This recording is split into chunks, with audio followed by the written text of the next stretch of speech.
Hardship status, also known as currently not collectible. Now, hardship status is not exactly a solution to an IRS problem in and of itself.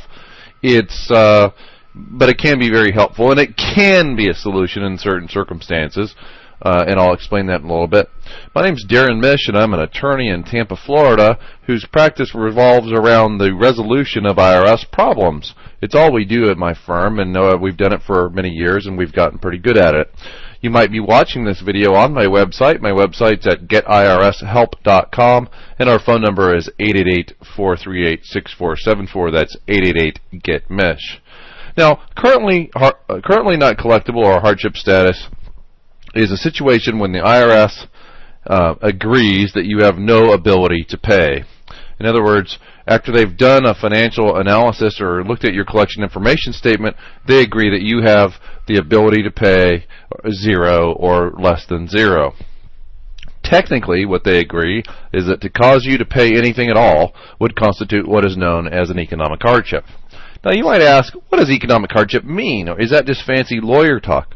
Well, in a way it is. So let me explain what it is. Economic hardship means that you have no ability to pay anything without having a problem paying for life's basic necessities. Things like food, clothing, shelter, medical care, transportation, and things of that nature. And so, if you have no ability to pay anything to the IRS on a monthly basis, or you would be facing an economic hardship, then there's good chances that you're what is known as currently not collectible. Now, the IRS has to agree that you have no ability to pay. It can't just be you indicating that you don't have any ability to pay, and you have to prove it. Just like everything in the IRS business, you're going to have to go ahead and prove this. How are you going to prove it? Well, they're going to ask you to provide certain documentation. One of those documents is going to be a 433A, a collection information statement for individuals and or self-employed people, or a 433B if you're a business. Now, when I say a business, I mean you're a corporation or you're a limited liability company.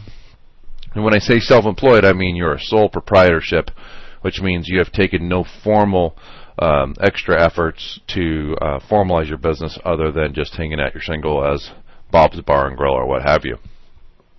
You're also going to have to provide 3 months worth of documentation proving your expenses and your income. And most of you are going to be dealing with what's known as the automated collection system, which are the toll-free numbers with the very nice people who are going to be talking to you about what you can afford to pay. And if you're dealing with the automated collection system, you'll be needing to use the form 433-F. Why does ACS use the 433F and the rest of the IRS uses the 433A and B? I don't know. I have no clue. It's just the way it is. They're the only part of the IRS that uses the 433F. No one else in the service will accept it.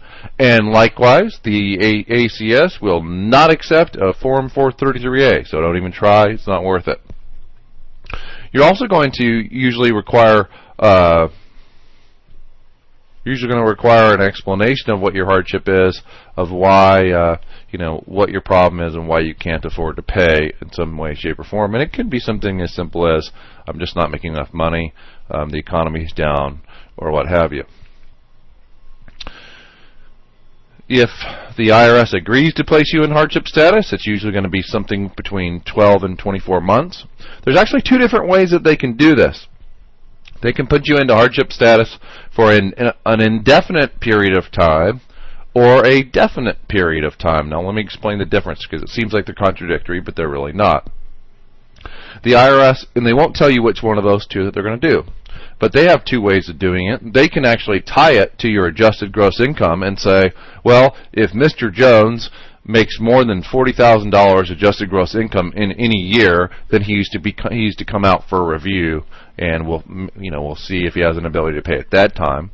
That's sort of what I call an indefinite CNC, or an indefinite currently not collectible status.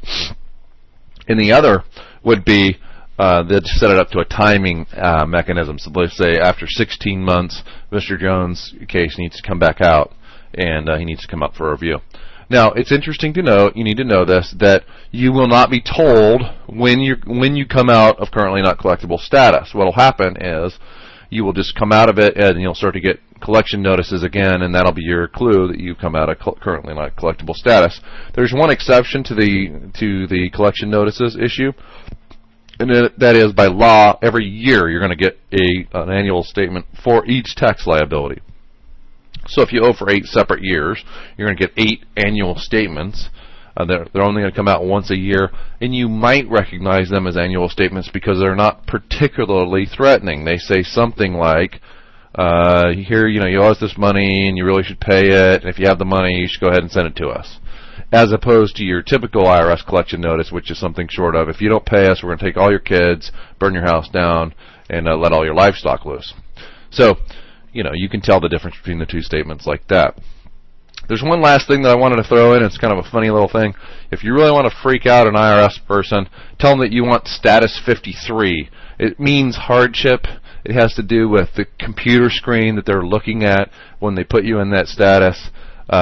It's a cheap little trick, and it's sometimes fun to do. It's not going to hurt you at all, but they'll think that you really know what you're talking about. So, if you are in need of having your IRS problem solved, then I encourage you to give us a call. We represent clients nationally and internationally, so if you're not in Tampa but you're in Toledo, Ohio, or you're in Timbuktu, we want to talk to you. Give us a call toll free at 888-GET-MISH, 888-438-6474. Check out our website at getirshelp.com, or you can contact us by email at contactus@getirshelp.com. I'm Darren Mish.